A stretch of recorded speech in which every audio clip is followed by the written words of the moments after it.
YCP గత 18 నెలలుగా విపక్ష పాత్రను సమర్థవంతంగా పోషించడం లేదన్న భావన ప్రజల్లో బలంగా ఉంది. అంతేకాకుండా ప్రజా సమస్యల మీద వైసీపీ నేతలు ఎవరూ సరిగ్గా స్పందించడం లేదనే విమర్శలు కూడా ఉన్నాయి. ఈ నేపథ్యంలో వైసీపీ ఓ కీలక కార్యక్రమం తీసుకుంది. ఇది ప్రజలకు సంబంధించిందే అండోయ్. ఏపీలో మెడికల్ కాలేజీలను ప్రైవేట్ పరం చేస్తున్నారని వైసీపీ అధినేత జగన్ టీడీపీ కూటమి ప్రభుత్వం మీద పెద్ద ఎత్తున యుద్ధానికి సిద్ధమయ్యారు. వైసీపీ సైన్య సహాయంతో ఈ సమరబేరిని మోగించారు. అయితే వైసీపీ క్యాడర్ కానీ లీడర్ కానీ అంటే కోల్డ్ సంతకాల సేకరణలో ఎక్కడైనా కదిలిందా? ఇంతటి ప్రాముఖ్యత గల అంశంలో వైసీపీని ఏ విధంగా ముందుకు సాగింది అంటే జవాబు చేదుగానే వస్తుంది. ఏపీలో టీడీపీ కూటమి ప్రభుత్వం వైద్య కళాశాలను ప్రైవేట్ పరం చేస్తున్నారు. పెద్ద ఎత్తున పేద ప్రజలందరికీ వైద్య విద్యను దక్కకుండా చేస్తున్నారని జగన్ భావిస్తున్నారు. దీనివల్ల ఏపీలో పేదలకు చదువుతో పాటు వైద్యం కూడా అందకుండా పోతుందని ఆయన తలిచారు. అందుకే ఒక భారీ పోరాటానికి ఆయన ప్లాన్ చేశారు. ఇదిలా ఉంటే టీడీపీ వర్షన్ చూస్తే ప్రైవేట్ కళాశాల అయితే తొందరగా ప్రజలకు అందుబాటులో వస్తాయి కదా, అదే ప్రభుత్వం అయితే ఎలా చేయాలి అన్నది వారి వైపు నుంచి వాదనగా ఉంది. సో దీంతో వైసీపీ ఏకంగా ప్రజా పోరాటానికి సిద్ధమైంది. ఏపీలో 5 కోట్ల మంది ప్రజానికం ఉంటే అందులో కోటి సంతకాలు అంటే ప్రతి కుటుంబాన్ని ఈ పోరాటంలో భాగస్వామ్యం చేయటమే ఒక విధంగా ఇది భారీ కసరత్తు.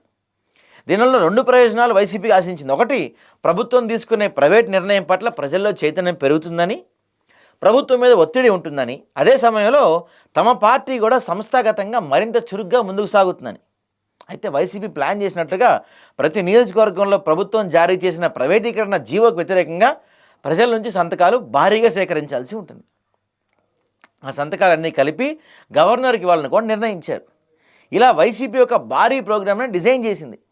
ఇలా చూస్తే కనుక 1,000,000 సంతకాలంటే ప్రతి అసెంబ్లీ నియోజకవర్గం దాదాపు 60,000 మంది సంతకాలు తీసుకోవాలి. అంటే అలా లెక్క తీస్తే 175 అసెంబ్లీ నియోజకవర్గాలు కలుపుకొని 1,000,000 సంతకాలు అవుతాయి. ఈ కార్యక్రమం ఆర్భాటంగా ప్రకటించినా కూడా మధ్యలో కొన్నిసార్లు వాయిదా పడింది. అలా చివరికి ఇప్పుడు అన్ని నియోజకవర్గాల్లో హడావిడి చేసి మొత్తానికి 1,000,000 సంతకాల కార్యక్రమం అయింది. ఈ సంతకాల పత్రాలను విజయవాడకు తరలించే పనిలో అంతా ఉన్నారు. ఈ 1,000,000 సంతకాలను వైసీపీ అధినేత జగన్ గవర్నర్కి ఇచ్చి ప్రజలంతా ప్రభుత్వం తీరు పట్ల మెడికల్ కాలేజీ ప్రైవేటీకరణ మీద యాంటీగా ఉన్నారని చెప్పాలని ఆయన ఉద్దేశం. ఇది వైసీపీ ప్రోగ్రాం. ఇదిలా ఉంటే వైసీపీ తలపెట్టిన ఈ భారీ ప్రోగ్రాంకు ప్రజల భాగస్వామ్యం ఎంతనది ఇప్పుడు చర్చగా మారింది. ఇక్కడ జగన్ పొరపడ్డారు. ఎందుకంటే ఇప్పుడు ప్రజలంతా ఇలాంటి సంతకాలు చేయడానికి పోరాటాలకు అంత ఇంట్రెస్టింగ్గా ఏమి లేరు. వారికి కావాల్సింది సంక్షేమ పథకాలు, సూపర్ 6 అంటూ కూటమి ప్రభుత్వం ముందుకు సాగుతూ ఉంది. అందువల్ల ఈ సంతకాలు పెడితే వైసీపీకి సహకరిస్తే తమ పథకాలు ఎక్కడ ఆగిపోతాయన్న భయం కూడా జనాల్లో ఉందంట. దాంతో ప్రజల భాగస్వామ్యం అన్నది ఈ విషయంలో ఎంత మేరకు ఉందంటే దాదాపు మనం లేదని చెప్పుకోవాలి.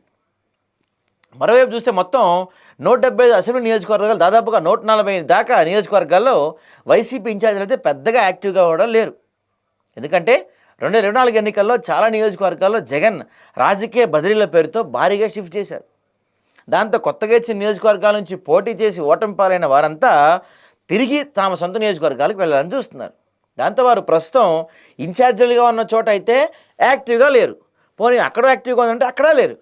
ఈ విషయంలో హైకమాండ్ ఎన్నిసార్లు చెప్పినా ఏ రకంగా ఆదేశించినా తూతూ మంత్రంగానే ఈ కార్యక్రమం చేశారు తప్ప వారిలో అయితే అసలైన ఉత్సాహం అయితే లేదంటున్నారు వైసీపీ కార్యకర్తలు చెప్తున్నారండి. ఏపీలో అధికారంలో ఉన్నప్పుడు ఎంత చురుగ్గా ఉన్నవారు ఇప్పుడు ఎందుకు ఈ విధంగా ఇంట్రెస్ట్ లేకుండా నీరసంగా ఉంటున్నారనేది వైసీపీ నాయకత్వం ఆలోచన చేయాలి. ఆనాడు పూర్తిగా పెత్తనం చేసిన వారు ఇప్పుడు అడ్రస్ లేకుండా పోయారు. అసలు వాళ్ళు సీన్లోకే లేరు. లేదంటే సీరియస్గానే ఫోకస్ పెట్టాలి.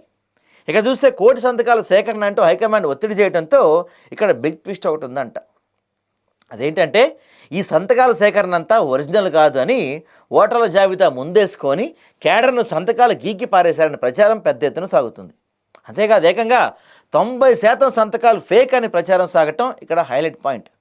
ఇక డెడ్లైన్ పెట్టేసి మరి 1,000,000 సంతకాలు అనడంతో ఆ భారీ లక్ష్యాన్ని సాధించడానికి కింద మీద పడకుండా కాగల కార్యాన్ని పూర్తి చేశారట.